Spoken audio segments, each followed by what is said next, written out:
Pemirsa, warganet menyoroti kejanggalan yang terjadi pada proses pemilu, termasuk banyaknya laporan suara yang hilang dalam aplikasi Sirekap. Dugaan kecurangan yang terjadi saat pemilu masih menjadi tren perbincangan hangat di seluruh platform media sosial.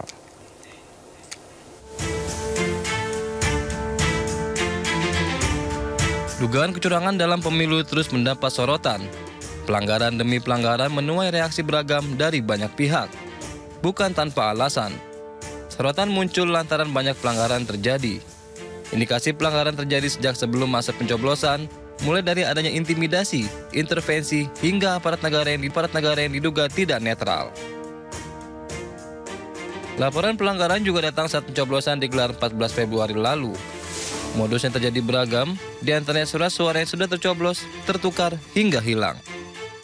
Kejanggalan berlanjut hingga proses rekapitulasi suara di aplikasi Sirekap milik KPU.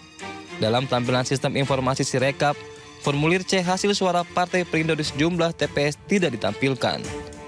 Hasil sementara form C1 atau C hasil pemilu 2024 di Sirekap berubah-ubah.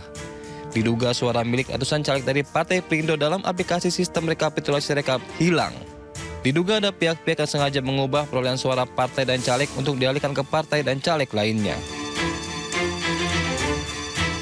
Seluruh kejanggalan dan dugaan kecurangan yang terjadi memancing tren percakapan warganet.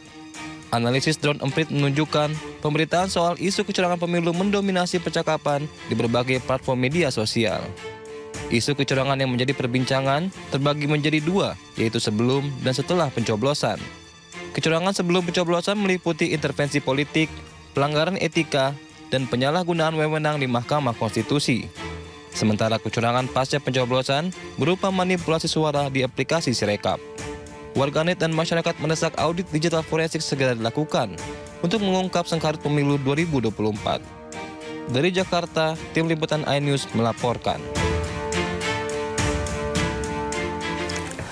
Sementara Bawaslu menggelar konferensi pers terkait dengan temuan dugaan dan laporan pelanggaran yang terjadi selama proses pemilu 2024, termasuk laporan tindak pidana pemilu yang diproses oleh Sentra Gakumdu. Kami menerima 1.271 laporan, 650 temuan. Ini terbagi atas pelanggaran administrasi, dugaan pelanggaran administrasi, dugaan tindak pidana pemilu, dugaan pelanggaran kode etik penyelenggara pemilu, dan juga dugaan pelanggaran hukum lainnya. Kemudian yang diregistrasi ada 482 laporan dan 541 temuan. Ada 104 temuan belum diregistrasi. Ya, semakin ramai ini di depan ya. Kemudian hasil penanganan pelanggaran 479 pelanggaran, ada 324 bukan pelanggaran ya. 69 pelanggaran administrasi, 39 pelanggaran dugaan tindak pidana pemilu, dan 125 pelanggaran hukum lainnya. Sementara Komisi Pemilihan Umum mengklaim anomali yang terjadi pada data yang ada di aplikasi Sirekap terus diperbaiki. Namun KPU tidak menyampaikan perkembangan anomali data secara langsung ke peserta pemilu, namun hanya melalui konferensi pers. Pertama saya mau membahas untuk yang Sirekap dulu. Yang pertama, pada dasarnya teman-teman KPPS setelah memfoto formulir C hasil plano di TPS yang ada angka telinya itu kemudian dikirim ke data center KPU.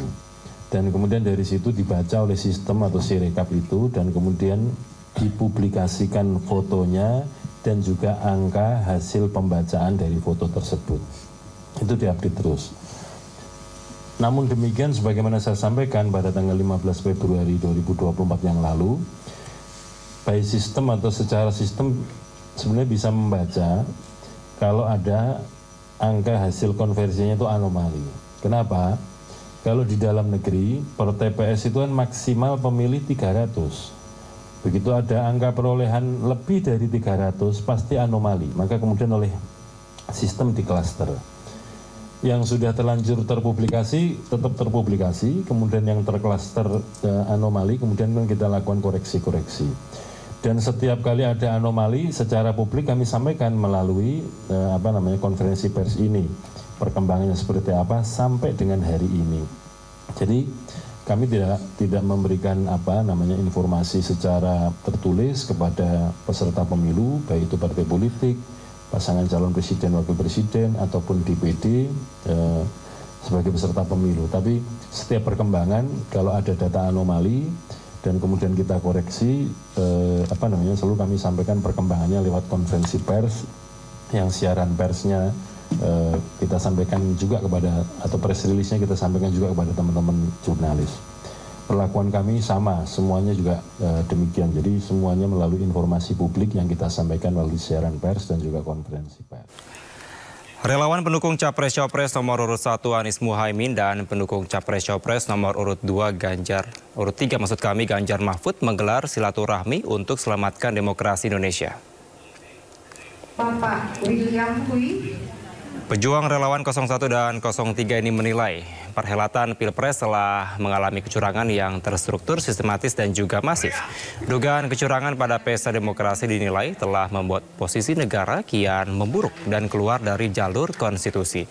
Demi kebaikan bangsa dan negara, perwakilan jutaan pendukung 01 dan 03 ini mendesak DPR untuk mengajukan hak angket.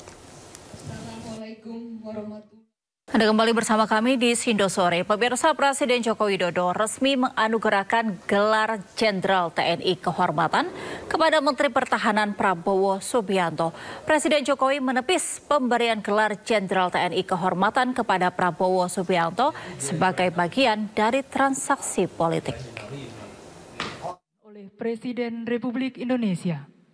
Presiden Joko Widodo memberikan penghargaan kehormatan kenaikan pangkat kepada Menteri Pertahanan Prabowo Subianto dalam acara rapat pimpinan TNI Polri di Markas Besar TNI Cilangkap, Jakarta Timur, Rabu pagi. Presiden Jokowi memberikan kenaikan pangkat kepada Prabowo menjadi Jenderal TNI Kehormatan. Sebelumnya, pangkat terakhir Prabowo Subianto adalah Letnan Jenderal TNI Purnawirawan.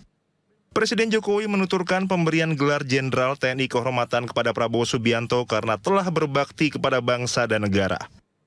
Presiden Jokowi pun menanggapi pro kontra yang muncul karena pemberian gelar Jenderal TNI Kehormatan kepada Prabowo Subianto. Menurut Jokowi, pemberian gelar seperti ini bukan hanya sekali ini saja dilakukan negara. Presiden Jokowi juga membantah pemberian gelar kepada Prabowo sebagai bagian dari transaksi politik. Ya, ini kan juga sudah bukan hanya sekarang ya, dulu diberikan kepada Bapak Susilo Bambang Yudhoyono, pernah diberikan kepada Pak Luhut bin Sarpanjaitan. Sesuatu yang sudah biasa di